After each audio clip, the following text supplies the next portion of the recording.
नमस्कार विद्यार्थी मित्रांनो, मी बाळासाहेब दैफळे बँकर्स पॉइंटच्या ऑफिशियल यूट्यूब चॅनलवरती तुम्हा सगळ्यांचं हार्दिक स्वागत करतो। आपण याच्या अगोदरच्या पार्टमध्ये मिक्सचर अँड ॲलिगेशनचे 3 टाइप्स बघितले होते।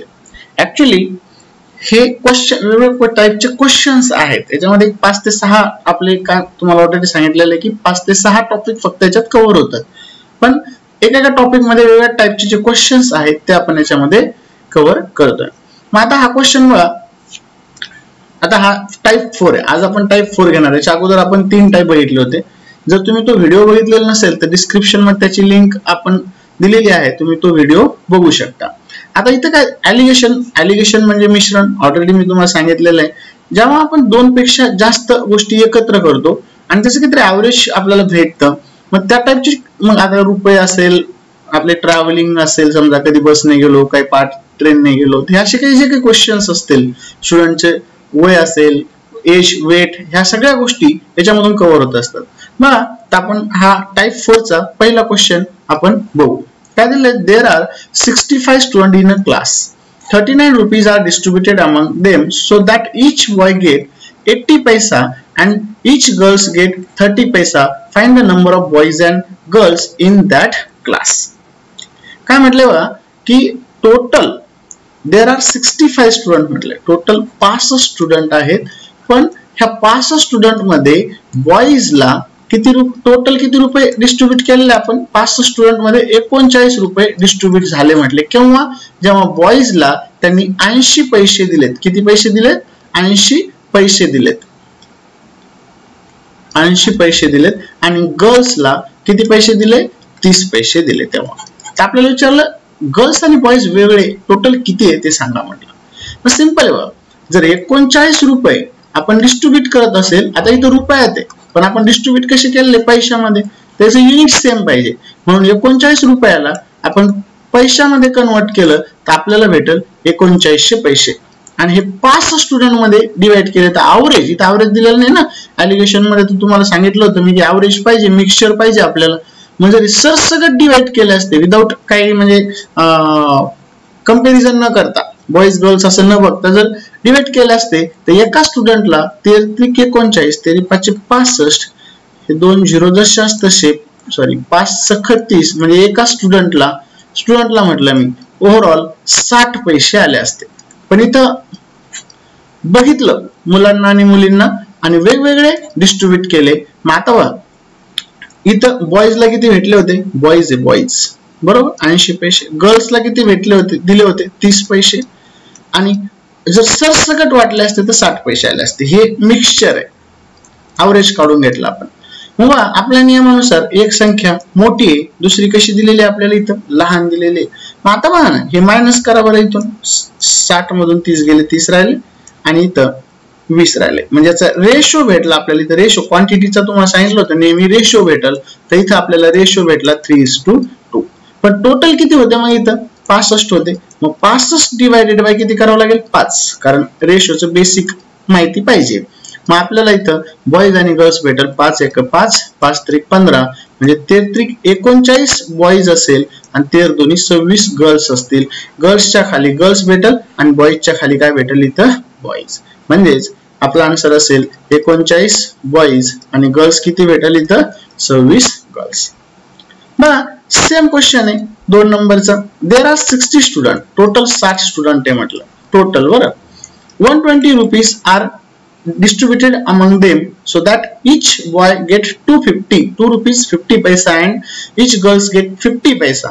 मग आता इथं बॉईजला 2 rupees 50 पैसे आहेत, आपण पैशात कन्वर्ट करू, युनिट सेम करायचं, लिटर लिटर, मिलीलिटर मिलीलिटर, रुपये रुपये, पैसे पैसे। आता पैसे ते सगळीकडे पैसेच घ्यायचे।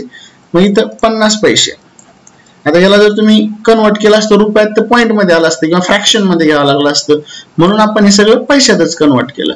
आता मला सांगा 120 रुपये होते, ॲव्हरेज जर काढला आपण, इथं घेतो, इथं 12,000 होईल पैसे। 120 × 2 शून्य वाढवा फक्त, मग एकाला ॲव्हरेज किती भेटले असते? 200 पैसे भेटले असते। जर समजा भेदभावच केला नसता तर एकाला किती भेटले असते? 200। पण इथं भेदभाव केला म्हणून यांना 250 आणि यांना 50च भेटले, तसं करायला नव्हतं पाहिजे ऍक्च्युअली। मग आपल्या नियमात बसतंय का, हे लहान आणि हे कसं दिलेलं आहे इथं मोठं दिलेलं आहे.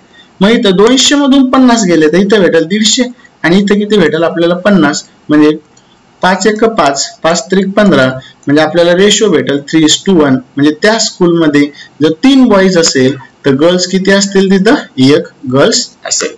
मग आपल्याला टोटल बॉईज आणि गर्ल्स कॅल्क्युलेट करायचं होतं. मग पुन्हा याला टोटलला डिवाइड करा रेशोने 4 ने. 4 1 4 2 उरले 4 5 20 15 म्हणजे 15 3 45 बॉईज. त्रिक कसं तर इथं गुणला आपण 15 × 3 आणि इथं 15 1 15 गर्ल्स. मग ह्या पद्धतीने आपण हे क्वेश्चन्स काय करू शकतो, सॉल्व्ह करू शकतो. एकदम इझी आहे, याला जास्त काही डोकं लावायची गरजच पडत नाही. बघा नंतर 3rd नंबरचा क्वेश्चन आहे. देयर आर 75 स्टुडंट म्हटलं. इथं जागा आहे. आता टोटल किती स्टुडंट आहे, 75 स्टुडंट आहे टोटल. There R 75 student. काय म्हटले, in a class 48 student are distributed, 48 rupees are distributed among them so that each boy get 1 rupee म्हटले. 1 रुपया प्रत्येक बॉईजला भेटणार आहे. येलो तर काही कामच करना व्हाईट वर.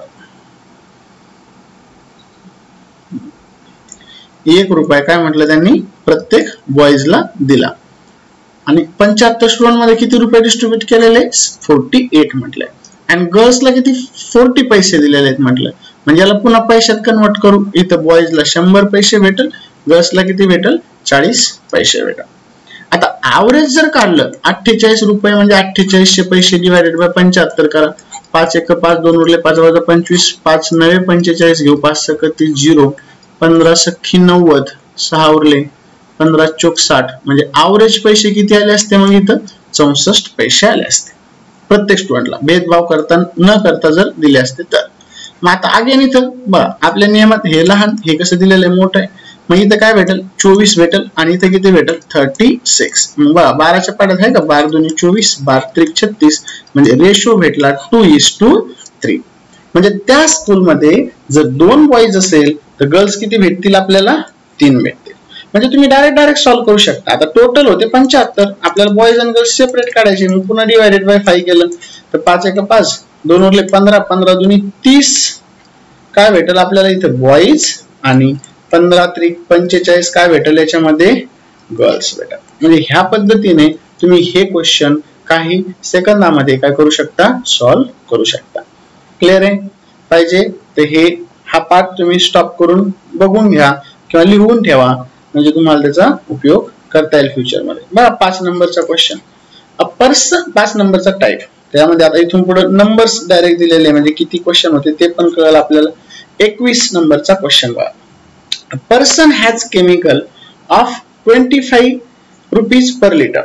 In what ratio should water be mixed with in that chemical so that after selling the mixture at 20 rupees liter he may get a profit of 25%. आता मी काय म्हटलं बघा याच्याकडे केमिकल आहे 25 रुपयाचं पर लिटरचं बरं, पण याच्यात त्याला वॉटर मिक्स करायचंय 0 रुपये लिटर असलेलं.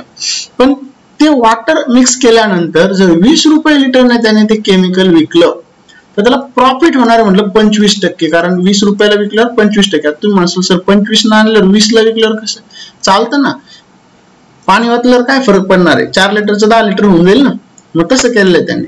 आता एक लक्षात ठेवा, मी काल बोलता मागच्या म्हणजे याच्या अगोदरच्या पार्ट मध्ये तुम्हाला सांगितलं होतं की लेक्चर मधली सवय काल म्हणायची. आता याच्या अगोदरच्या पार्ट मध्ये तुम्हाला मी सांगितलं होतं की इथं नेहमी कॉस्ट प्राइस यायला पाहिजे, इथं सेलिंग प्राइस नको. सेलिंग प्राइस पाहिजे का इथं नाही, इथं काय पाहिजे कॉस्ट प्राइस पाहिजे. मग आपण इथं बरेच जण 20 ठेवतात आणि म्हणून बघतात हे मायनस तर बरोबर आहे, हे मोठं आलं हे लहान आलं मग आता सॉल्व्ह करू. पण जर तुम्ही असं सॉल्व्ह केलं तर आन्सर तुमचं चुकणार आहे. कारण इथं नेहमी काय घ्यावं लागेल तुम्हाला, कॉस्ट प्राइस घ्यावी लागेल. मग इथं कॉस्ट प्राइस घेतली तरच तुमचा आन्सर बरोबर येणार. मग आता बघा कॉस्ट प्राइस कशी काढायची, तर बेसिक तुम्हाला तर माहितच पाहिजे. आता 20 रुपयाला विकल्यावर 25% प्रॉफिट झाला म्हणजे कॉस्ट प्राइसचे हे किती टक्के असणार आहे 125%. तर कॉस्ट प्राइस किती असेल इथं 100% असेल. मग कॉस्ट प्राइस आता हे बघा 5 4 येतं इथं 25 5 6 25 100 म्हणजे हे 4 25 तर 4 चौक इथं कॉस्ट प्राइस किती भेटेल आपल्याला 16 भेटेल. पण जर असं कळलं नसेल तर तुम्ही क्रॉस मल्टिप्लिकेशन करू शकता. 20 गुणिले 100 भागिले 125, 25 चोक 100, 25 5 125, 5 चोक 20, 4 चोक 16 म्हणजे कॉस्ट प्राइस भेटली 16 रुपये. कॉस्ट प्राइस किती भेटली आपल्याला? 16 रुपये भेटली. ही काय भेटली? Cost price. ही काय होती इथं? Selling price. मग आता तुम्ही सॉल्व्ह करू शकता. आता मी लहान, हे मोठं आलंच, मग 16 ला 16 आलं इथं. 16 4 20 5 25 म्हणजे 9. म्हणजे आपल्याला रेशो विचारला होता. इन व्हॉट रेशो म्हटलं होतं, कोणत्या रेशो मध्ये मिक्स झालं पाहिजे. तर आपला आन्सर असेल 16:9. म्हणजे 16 लिटर केमिकल मध्ये जर 9 लिटर तुम्ही पाणी टाकलं आणि 20 रुपये लिटरने ते विकलं आणि आणलं 25 रुपये, ही सेलिंग प्राइस आहे, ही कॉस्ट प्राइस आहे. त्याने आणलं होतं 25 रुपये लिटरने केमिकल फक्त, बरं, म्हणजे 16 लिटर जे आणलं ते. तर त्याला किती टक्के प्रॉफिट होईल याच्यामध्ये? 25% प्रॉफिट होईल. क्लिअर आहे का? काही डाऊट असेल तर तुम्ही मला तो व्हॉट्सअप किंवा माझा कॉन्टॅक्ट नंबर मी ऑलरेडी दिलेला आहे त्याच्यावरती विचारू शकता. बघा 23 नंबरचा question. A person has chemical. A person has chemical. Chemical किती? केमिकलचा रेट किती म्हटलं? 50 रुपये per litre, 50 per liter. In what ratio should water be mixed? In what ratio should water be mixed in that chemical so that after selling the mixture at ₹40 म्हटलं 40 ला विकलं, ही selling price आहे बरं, 40 ला विकलं. After selling the mixture at ₹40 per liter he may get profit 50%. तर 40 ला विकल्यावर त्याला प्रॉफिट 50% होणार आहे. म्हणजे हे किती टक्के असणार आहे कॉस्ट प्राइसच्या? 150% असणार आहे. कॉस्ट प्राइसच्या हे किती टक्के असणार आहे? 150, कारण याच्यात प्रॉफिट इन्क्लूड आहे. मग कॉस्ट प्राइस काढून घ्या. मग हे पण असंच होतं, 50 त्रिक 50 दुनी 3/2, तर 3/2 यायला पाहिजे इथं. मग याला 3 ने भाग जात नाही म्हणून फ्रॅक्शन मध्ये येईल, बरोबर. मग कॅल्क्युलेट करून घ्या. 40 गुणिले 100 भागिले 150, बरोबर. 3 2 80 भागिले किती येईल इथं? मग 3. मग आता तुम्ही म्हणाल फ्रॅक्शन मध्ये आलं, आता कसं लय टेन्शन यायला लागलं. टेन्शन घ्यायचं नाही, फ्रॅक्शन मध्ये आलं तरी काही फरक पडत नाही. फ्रॅक्शन जर मायनस करायचं नसेल तुम्हाला, आता हे तर कळत आहे ना, हे लहान आहे हे मोठं आहे, पण जर मायनस करायचं नसेल, याच्यातून हे मायनस होतं आणि याच्यातून हे मायनस होईल. जर असं जर करायचं नसेल तर काय करायचं माहितीये का? याला सारख्या नंबरने गुणून घ्यायचं. फ्रॅक्शन उडून जातो. डिनॉमिनेटर मध्ये काय होतं? इथं 3 होता, 3 ने गुणलं म्हणजे काय होईल? 3 3 कॅन्सल होईल, हे 80 राहील. इथं काय 50 त्रिक किती होऊन जाईल? 150 होईल. आणि हे झिरोला कोणत्याही संख्येने गुणल्यावर 0च राहील. मग इथं काय भेटल? 80 भेटलं आणि इथं काय भेटल? 70 भेटल. मग आता तुम्हाला याचा रेशो भेटल 8:7. म्हणजे 8 लिटर जर केमिकल आणलं तर वॉटर किती ऍड करावं लागेल याच्यामध्ये? 7 लिटर वॉटर ऍड करावं लागेल. म्हणजे ह्या पद्धतीने हे क्वेश्चन्स तुम्ही काय करू शकता? डायरेक्टली सॉल्व्ह करू शकता. बघा 24 नंबरचा क्वेश्चन. इथं काय दिलंय? A man buy a milk 5 litre म्हटलंय. बघा मिल्क आणलं त्याने 5 रुपये पर लिटरचं, राईट. त्यानंतर सांगितलंय a man buy a milk ₹5 litre and mixes it with water म्हटलंय. आणि वॉटर सोबत मिक्स केलं. वॉटरची प्राइस ऑलवेज 0 ठेवायची. By selling the mixture at ₹4 म्हटलंय. आता 4 ला विकल्यानंतर ही सेलिंग प्राइस आहे बरं. Selling he gain 12.5% on his outlay. तर त्याला 12.5% प्रॉफिट होतो म्हटलं. म्हणजे हे 4 जे ते 112.5 आहे. तर आपल्याला इथं कॅल्क्युलेट करायचं 100 बरोबर किती, बरोबर. म्हणजे हे 9 8 झालं, 9 8. इथं पण हे पॉइंट मध्येच येणार आहे, फ्रॅक्शन मध्ये येईल. म्हणजे इथं 100 चोक 400 भागिले, म्हणजे गुणाकार केला डायरेक्ट 112.5. हा पॉइंट काढला, 0 दिला. 25 चोक 100, 25 5 125, 25 1 25, 15 उरले 25 सक 150, 5 9 45, 5 त्रिक 15, 5 दुनी 10, 32 भागिले किती आलं इथं? 9 आलं.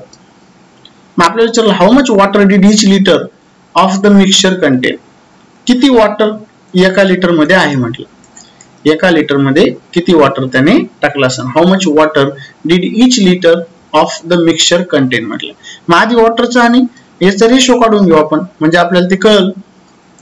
बघा आता याला पण 9 ने गुण, याला पण 9 ने गुण, म्हणजे हे 9 9 काय होईल? इथं याला बी गुणावं लागतं. 9 9 कॅन्सल होईल. म्हणजे इथं भेटलं 45, इथं भेटलं 0, इथं भेटलं 32. मग हे मायनस केलं तर 32 भेटलं आणि हे मायनस केलं तर किती भेटल? 13 भेटेल बहुतेक.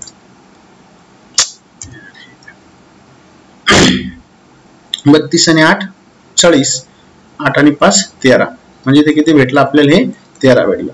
म्हणजे 32 लिटरला 13 लिटर आपल्याला वॉटर ऍड करावं लागेल, कारण त्याला भाग जात नाही ना. By selling a mixture at 4 litre gain 12.5% on his outlay म्हटले. How much water did each litre of the mixture contain. आता एका लिटर मध्ये वॉटर किती टाकलं हा क्वेश्चन आपल्याला विचारलेला आहे. काढून घेऊ ना ते पण आपण. बघा हे बरोबर आहे का? 100 चोक हे एकदा कॅल्क्युलेट करतो ना. 4 रुपयाला बाय सेलिंग द मिक्सचर 4, 4 गुणिले 400 भागिले 112.5 आणि काढलं 0 दिला. 25 चोक 100, 12 उरले 25, 5 1,600, 25 1 25 15 बरोबर. 15 150, 5 नाही 45, 5 2 10, 5 3 15, 5 2 10 32. राईट, ठीक आहे. मग आता लिटर मध्ये किती म्हटलं ना आपल्याला? काय विचारलेलं आहे? लिटर मध्ये किती आहे? एका लिटर मध्ये वॉटर किती आहे? आता 32 आणि 3 35, 32 आणि 3 35 आणि 10 किती होणार आहे? 45 होणार आहे. म्हणजे 1000 भागिले 45 गुणिले 13. आता 1 लिटर म्हणजे 1000 ml भागिले 45 घेऊ आपण, म्हणजे 32 ml ला 13 लिटर आहे असं मी लिहू शकतो तुम्ही. याला 32 ला जर 13 आहे तर 1000 ला किती? How much water did each litre of the mixture contain. 1000 ला किती असं पण कॅल्क्युलेट करू शकता. किंवा एका लिटर मध्ये जर कॅल्क्युलेट करायचं असेल किती पाहिजे म्हणून तर हे पण वापरलं तर चालतं. 45 मध्ये 13 ml असणार आहे. आता इथं पण भागात नाही, पॉइंट मध्ये आपलं आन्सर येऊन जाईल. ठीक आहे. बघा पुढचा क्वेश्चन टाइप 6 आहे. काय दिलेलं आहे आपल्याला इथं टाइप 6 मध्ये? बघा आता इथं हे टाइम स्पीड अँड डिस्टन्सचा क्वेश्चन. बघा कशाचा आहे हा? Time speed and distance. आता तुम्ही म्हणसाल सर फॉर्म्युले बरोबर. इथं फॉर्म्युल्याची गरज नाही लागत. इथं फक्त एकच मेथड आहे ना, अँड डिस्टन्स. कोणती मेथड वापरणार आपण? ॲलिगेशन मेथड वापरणार आहे. मग त्याच्यामुळे इथं फॉर्म्युले वगैरे काही गरज आहे का? नाही, याला डायरेक्ट तुम्ही सॉल्व्ह करू शकता. मग इथं काय दिलं? A person travel 285 kilometre in 6 hours म्हटलं. बरं, एक पर्सन जो आहे, एक व्यक्ती जो आहे तो 285 किलोमीटर जातो 6 तासात. 285 किलोमीटर किती तासात जातो? तो 6 तासात जातो. म्हणजे ॲव्हरेज एका तासात किती जातो? बरोबर 24, 4 उरले 24, 4 उरले 6 7 42, म्हणजे 47.5 किलोमीटर जातो ॲव्हरेज. बरं का?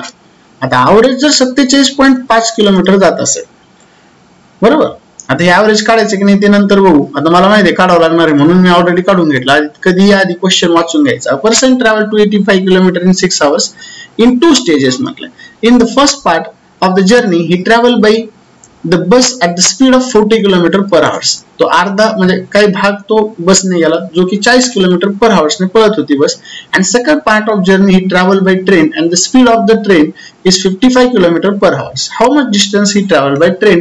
किंवा आपल्याला विचारते how much distance did he travel by bus. दोन्ही पैकी एक विचारते. आता ॲव्हरेज तर आपण इथं काढून घेतलं कारण मला ऑलरेडी माहिती होतं की ॲव्हरेज आपल्याला काढावं लागणार आहे.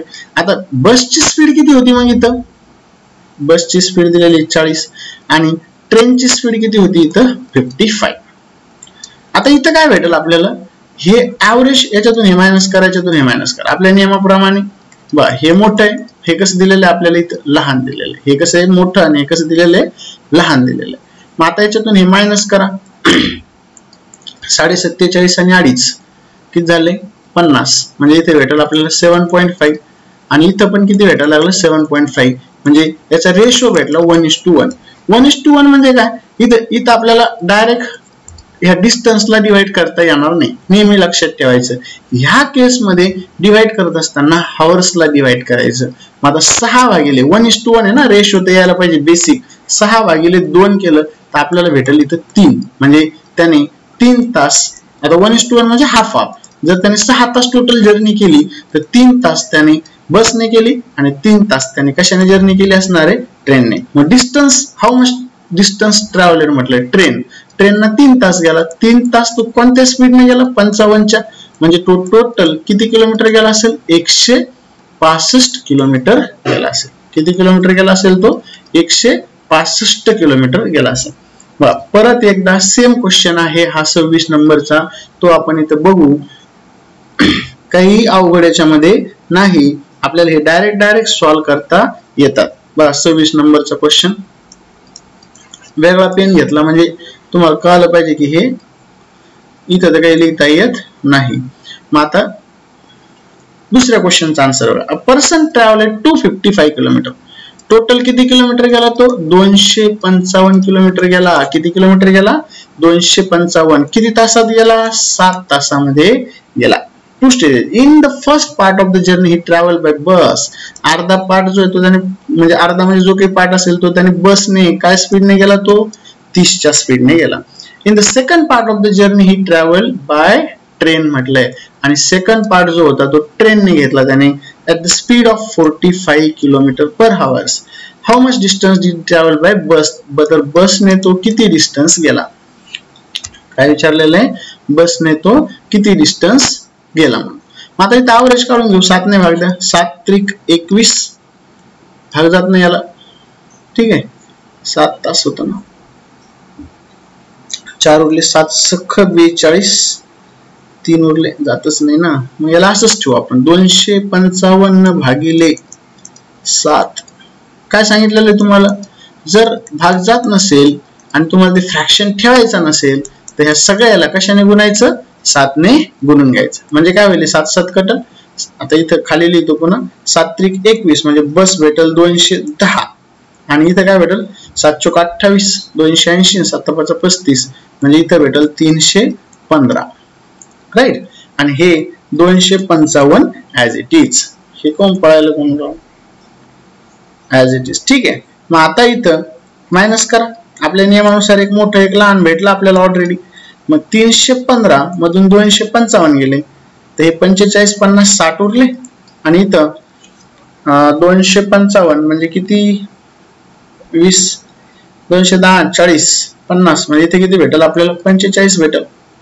मग टोटल भेटलं बा 15 त्रिक 45 15 चोक 60 म्हणजे जर आता 7च आहे ना इथं मग 4 आणि 3 7 बाय 7 केलं तर काय एक येणार आहे म्हणजे तो जर 4 तास बसने गेला असेल तर 3 तास कशाने गेलेला असणार आहे तो ट्रेनने गेलेला असेल मग बसने डिस्टन्स विचारला तर 4 तास गेला बघा आणि स्पीड किती होती त्याची 30 होती म्हणजे टोटल किती किलोमीटर गेला असेल तो 120 किलोमीटर गेला असेल कशाने बसने कशाने गेला असेल तो बसने 120 किलोमीटर गेला असेल बघा बरं तुम्ही ट्राय करा हे 2 क्वेश्चन आहे आता करा टाइप फटाफट काहीच अवघड नाही डायरेक्ट तुम्ही याला सॉल्व करू शकता करा ट्राय 1 मिनिट 2 मिनिट टाइम घ्या फास्ट मध्ये आणि सॉल्व करण्याचा प्रयत्न करा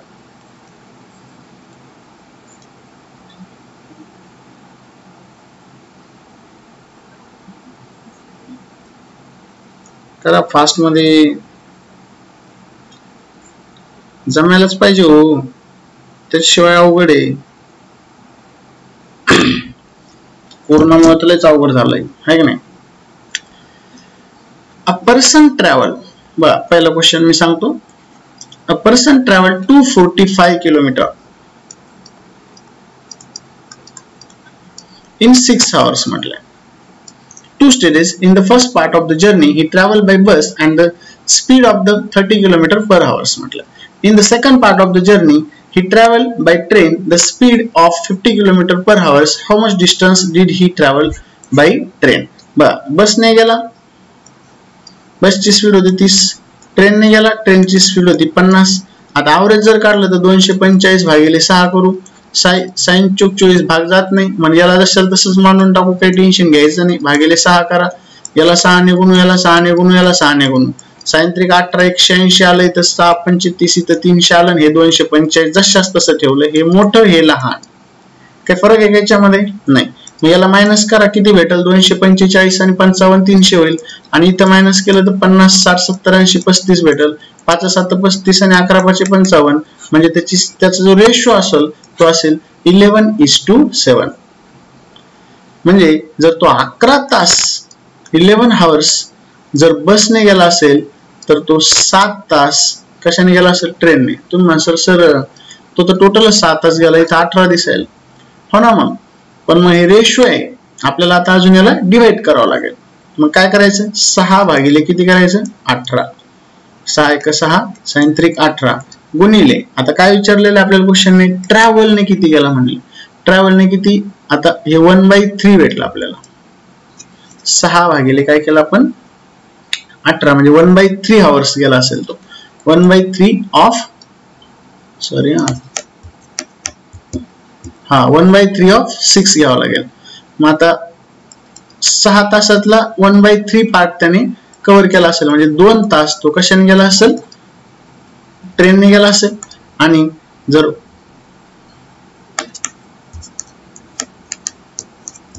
काय चुकलं का? एकदा परत बघू इथं.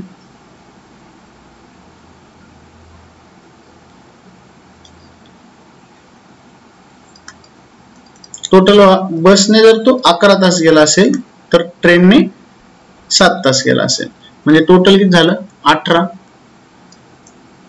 18 ला डिवाइड 6 ला डिवाइड केलं 18 ने आपण,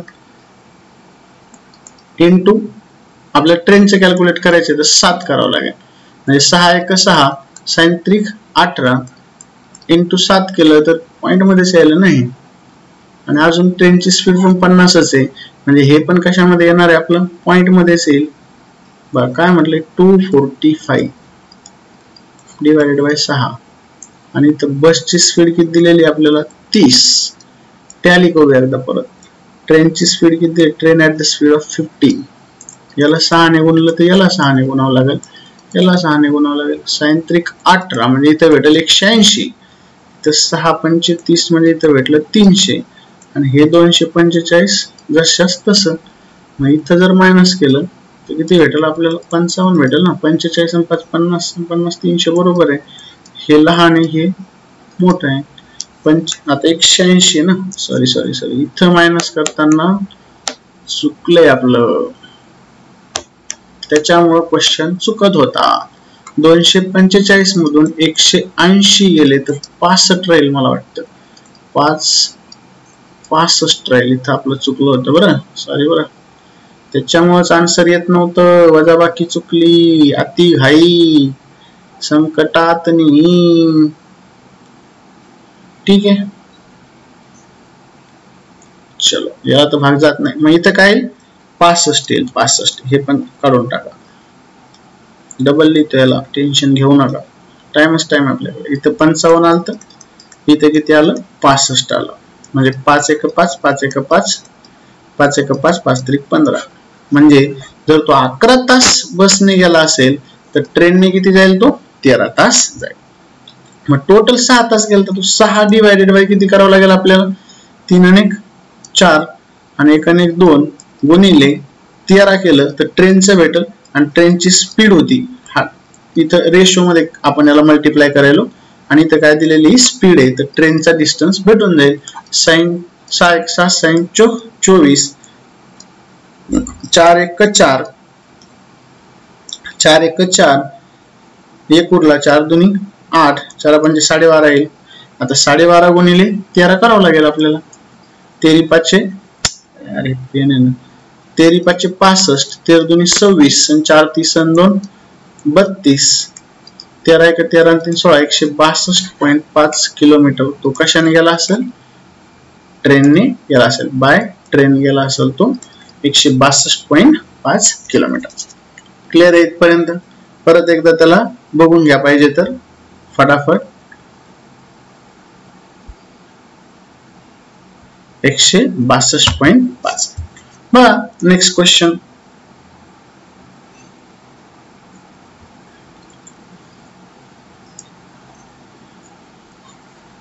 थोडंसं चुकलं तर सगळंच क्वेश्चन चुकून जात. बघा काय दिलं? Person travel 490 kilometre. 28 नंबरचा हा question. A person travel 490 kilometer in 6 hours in 2 stages. In the first part of the journey, he traveled by bus at the speed of 60 km per hour. In the second part of the journey, he traveled by train at the speed of 100 km per hour. What is the ratio between the distance travelled by the bus to train. Bus to ट्रेनचा ratio काढायचा आहे आपल्याला डिस्टन्सचा. मग simple आहे बघा. आता याला भाग जातो का बघा. 6 ने पहिले फास्ट मध्ये 6 7 6 8 48 होतं. एक उरतो नाही जात म्हणजे जशाल तसंच ठेवावं लागेल. मग आपल्याला इथं बसची स्पीड दिलेली 60, ट्रेनची किती दिलेली बघा. ट्रेनची किती दिलेली आपल्याला 100 आणि हे जशाच तसं मानून टाकू 490 भागिले 6. काही फरक पडत नाही. याला 6 ने गुणू याला 6 ने गुणू 6 6 कॅन्सल होऊन जाईल सगळीकडे. 100 सकी 600 भेटेल. इथं 6 6 36 म्हणजे इथं 360 भेटेल आणि इथं किती भेटेल हे 490. आता वजाबाकी चुकली नाही पाहिजे. हे मोठं आलं हे लहान आलं. ठीक आहे.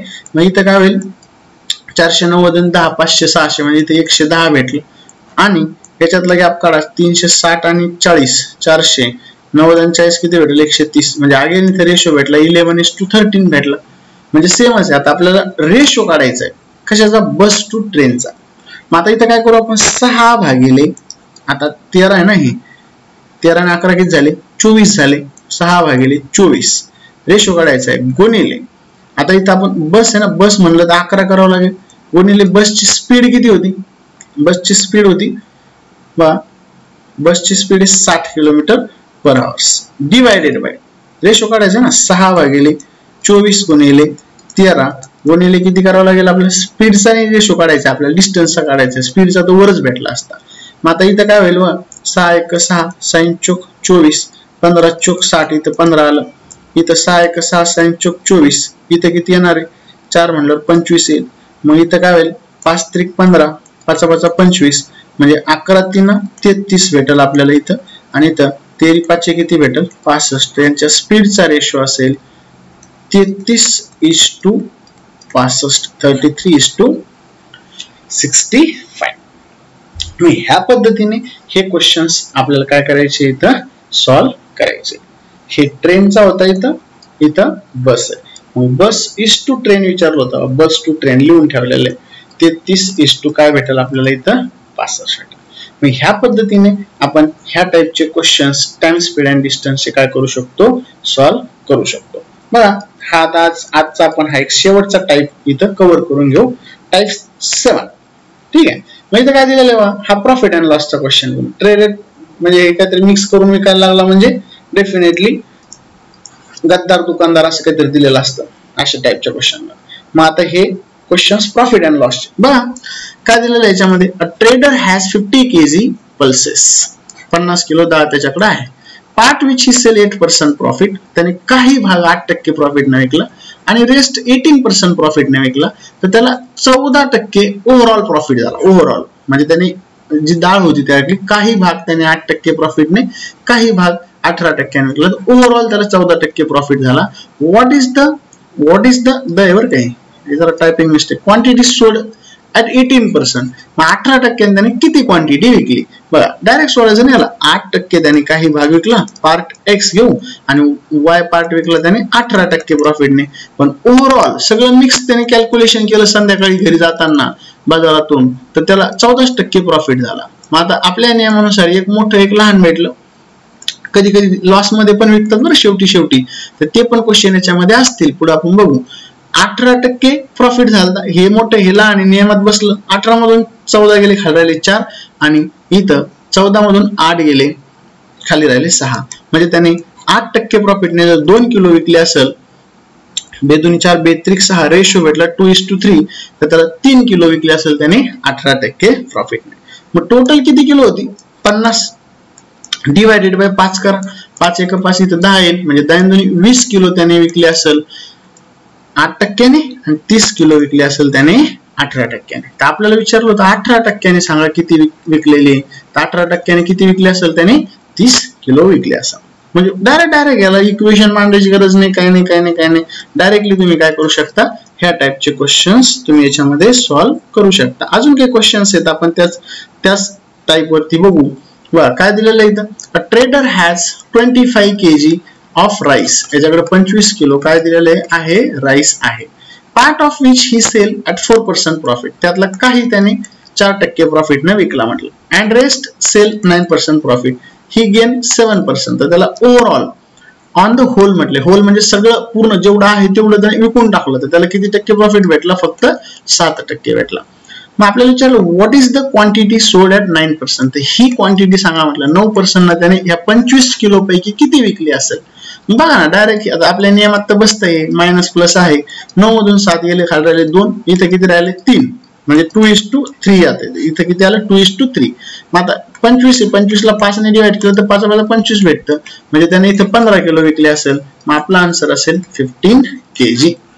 काय आन्सर असेल 15 kg. फ्रॅक्शन ऑफ सेकंदामध्ये काही क्वेश्चन्स तुमचे इथं काय होतात सॉल्व्ह होतात. काहीच याला जास्त डोकं लावायची गरज नाही, काय नाही. सिंपल कंपोनेंट इंटरेस्ट मध्ये पण हे तुम्हाला वापरता येतं बरं. तुम्ही म्हणाल कसं, तर आपल्याला सांगितलं असतं समजा एखाद्या गावात 100 लोक आहेत, इथे काय दिले अ ट्रेडर. हाच क्वेश्चन मी तुम्हाला कन्वर्ट करून दाखवतो सिंपल अँड कंपोनेंट इंटरेस्ट मध्ये. मे बी पीपीटी मध्ये ते क्वेश्चन नसतील. A trader has 100 kg of wheat. 100 kg wheat आहे म्हटलं. किती kg आहे 100 kg of wheat. Part of which he sell at 16%. त्याने काही 16% विकले अँड रेस्ट 36% ने त्याने विकले म्हटलं. ही गेन 28%. त्याला 28% प्रॉफिट झाला. What is the quantity of sold 36%. तर 36% किती विकले असेल ते सांगा म्हटलं. सिंपल इथं आधी रेशो भेटतो. हे मोठं हे लहान आहे. 28 29 30 आणि 6 36, 6 आणि 2 8 उरले है ना. इथं किती राहील 16 आणि 4 8 आणि 4 12 होईल, म्हणजे 12 4 2 8 4 3 12. म्हणजे त्याने जर 2 किलो 16% प्रॉफिटने विकले असेल तर त्याने 3 किलो किती टक्क्याने विकले असेल 36. मग टोटल होती किती क्वांटिटी 100 भागिले 5 करा रेशो, म्हणजे 20 आलं. म्हणजे त्याने 40 किलो ही 16% प्रॉफिटने विकली आणि 20 तरीक 60 किलो त्याने कोणत्या प्रॉफिटने विकली 36%.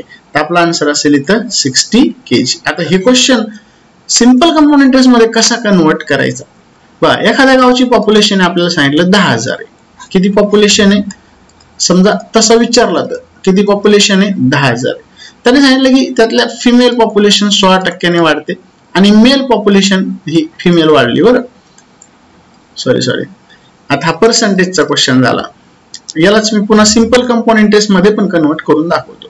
फिमेल पॉप्युलेशन 16% वाढली आणि मेल पॉप्युलेशन 36% वाढली. तर आपल्याला इथं विचारतील टोटल मेल किंवा फिमेल सांगा. तर इथं पण तेच होणार आहे ना. आता इथं मेल असेल कारण 16% घेतलं ना आपण. मेल असेल 4000 आणि फिमेल किती असेल इथं 6000. 0 वाढवले फक्त आपण, दुसरं काही केलेलं नाही. म्हणजे हे पण तुम्ही डायरेक्टली पर्सेंटेजचा क्वेश्चन ह्या मेथडने सॉल्व्ह करू शकता. असे भरपूर क्वेश्चन आहे. आता सिंपल कंपाऊंड इंटरेस्टचं कसं होईल, एखाद्या व्यक्तीने 10,000 रुपये 2 स्कीम मध्ये गुंतवले. एक गुंतवले 16% एक्स स्कीम मध्ये आणि दुसऱ्या स्कीम मध्ये गुंतवले 20 वाय स्कीम मध्ये गुंतवले 36%. तर ओव्हरऑल त्याला किती टक्के भेटले म्हणलं. ओव्हरऑल इथं 16-36 भेटलं होतं ना. ओव्हरऑल 28% पॉप्युलेशन वाढली समजा असं म्हणलं असतं त्या गावची. आणि इथं म्हटलं की त्याची ओव्हरऑल 28% असेट वाढली. तर आपल्याला विचारतील एक स्कीम मध्ये त्याने किती रुपये गुंतवले होते. मग इथं पण काय आन्सर असेल आपला. आता समजा हे डायरेक्ट असंच सॉल्व्ह करायचं सेम, काहीच चेंजेस नाही. फक्त मी आतले वर्ड्स फक्त चेंज केले, व्हॅल्यू सगळ्या सेम ठेवल्या आणि 100 जागेवर 10,000 घेतलं. पॉप्युलेशन जरा जास्त असते म्हणून. बाकी काही फरक पडणार आहे का नाही. मग तुम्ही हा पण क्वेश्चन सिंपल कंपाऊंड इंटरेस्टचा ह्याच मेथडने सॉल्व्ह करू शकता. काही चेंजेस होणार नाही, फक्त मी वर्ड्स त्याच्यामधले चेंज केले. क्लिअर आहे इथपर्यंत. तर हे आणि खूप सोपं आहे ना. मग सॉल्व्ह करायला स्कीम आता वाढत असेल तर तुम्ही ते सिंपल कंपाऊंड इंटरेस्ट कधी कॅल्क्युलेट करत बसणार, व्हॅल्यू कधी काढणार. काही जण फॉर्म्युलेज पाठ करत बसते, 2-4 महिने त्यातच जातील. मग म्हणते लय अवघड आहे.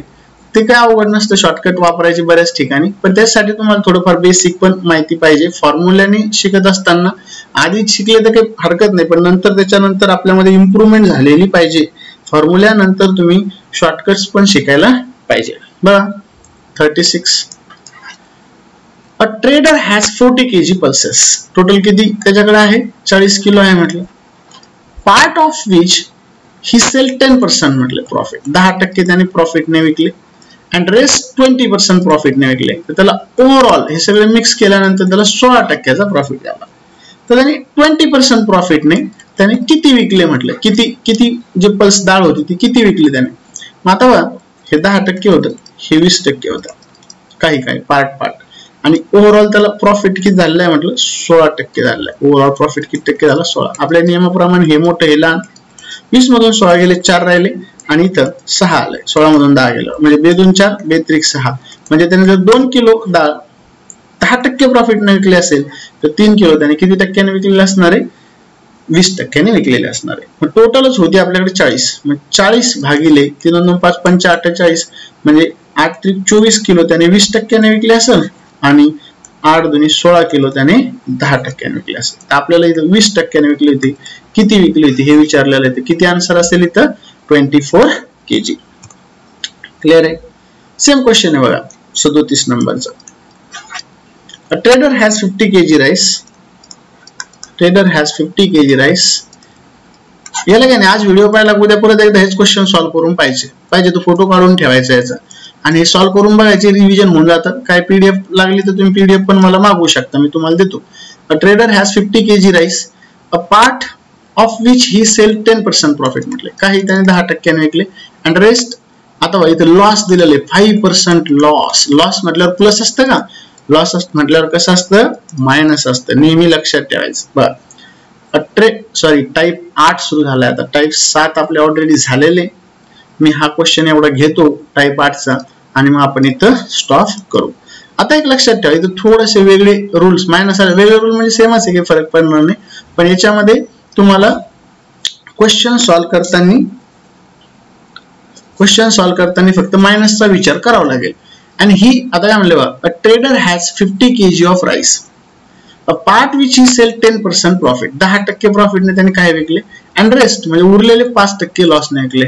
तरी त्याला ही गेन 7%. मी तुम्हाला याचं सिंपल एक्झाम्पल देत असतो. तुम्ही सकाळी सकाळी जर मार्केटला गेले 10 वाजता 11 वाजता तर केळाचा भाव असतो 40 रुपये डझन. संध्याकाळी गेले तर तेच केळं 10 रुपये डझन विकते. त्याचं कारण काय असतं? तर त्याने काय केलेलं असतं, आधी चांगला माल जो तो प्रॉफिटने विकलेला असतो आणि नंतर भले त्याने आणलेल्या किमतीपेक्षा थोडे लॉसने गेले, चांगल्या प्रॉफिटने आधी कमवलेलं असतं. मग नंतर त्याने थोडे लॉसने विकलं तरी त्याला माहित असतं की आपण घातलेले जे पैसे ते येऊन आपल्याला थोडाफार प्रॉफिट ऑलरेडी झालेला आहे. जसं इथं ही गेन 7% म्हटलं. ऑन द होल म्हणजे सगळ्या याच्यावर त्याला प्रॉफिट झालेला आहे. मग त्याला माहिती असतं की आपल्याला इथं प्रॉफिट झालेलं आहे, हे काही भावाने कटून टाकायचे, थोडंफार जे जाईल ते जाईल. बरोबर. What is the quantity sold 10% gain and 5% loss. तर त्याने विचारलं की त्या 50 किलो म्हटलं त्याने 10% लॉसने गेन प्रॉफिटने आणि 5% लॉसने किती क्वांटिटी विकली. तर सिंपल आहे. आता इथं काय 7% प्रॉफिट आहे म्हणून काय केलं आपण? प्लस घेतलं.